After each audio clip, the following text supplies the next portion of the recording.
Oui. L'ours parle. L'ours parle, bon. Il parle très couramment. Il parle couramment. Eh bien, laissez-le parler.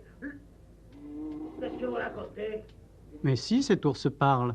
Il parle même à Renato Rachel et Francis Blanche, dans le prochain film d'Edmond Séchant, l'auteur de Nioc l'éléphant et du Poisson rouge. C'est un ours unique au monde. Vous le voyez pour la première fois. Il n'était jamais venu en France. Il est russe, de Sibérie. 6 ans, 300 kilos, 2,40 m de haut, 2,30 m d'envergure. Il s'appelle Gosha. Il a une mémoire extraordinaire. Chaque jour, ce qu'il apprend, il ne l'oublie plus jamais. Et consciencieux aussi.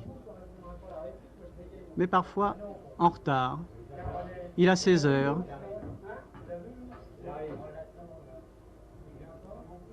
Oui, plus qu'un ours de cirque, c'est un ours qui a de l'instruction et qui ne demande qu'à voyager pour s'instruire encore. Pourquoi? Oh, c'est toute une histoire, toute une histoire. Il l'a un peu oublié. Maintenant, il vit parmi les hommes. Et pourquoi comme eux ne prendrait-il pas une douche? Il a une bonne tête. Et on n'a rien à lui reprocher. Bien sûr, il ne sait pas encore tenir une serviette. Mais aussi, quel dur métier que celui d'acteur. Il faut apprendre son texte. Il y met de la bonne volonté. Mais il est un peu trop joueur. À 6 ans, ce n'est pas un défaut. Jouer à chat perché, même tout seul. Et puis jouer à cache-cache, même tout seul. Seulement, à force d'avoir appris à ouvrir une porte,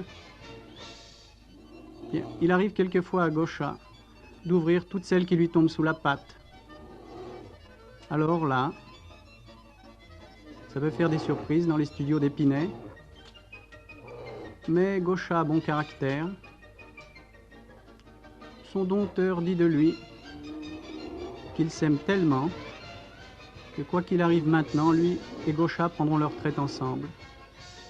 Leur retraite, il l'envisage avec une voiture d'occasion que Gosha conduira.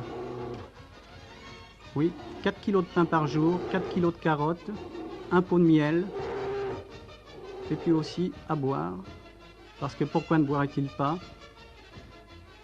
Depuis qu'il est en France, il a appris à prendre goût au mousseux, le plus sucré possible. 2 bouteilles en cours de tournage, et puis, pour le reste, c'est 2 seaux de bouillie tous les soirs. Ah oui, ça, c'est la vieille histoire, c'est celle qui lui était arrivée au temps où il n'avait pas d'instruction, à cause d'un ours blanc qui n'était pas éduqué, un ours blanc de rien du tout. Gosha, à cette époque, fréquentait une ours noire. Et c'est à cause d'elle qu'il a compris qu'un ours brun avait tout à gagner à s'instruire.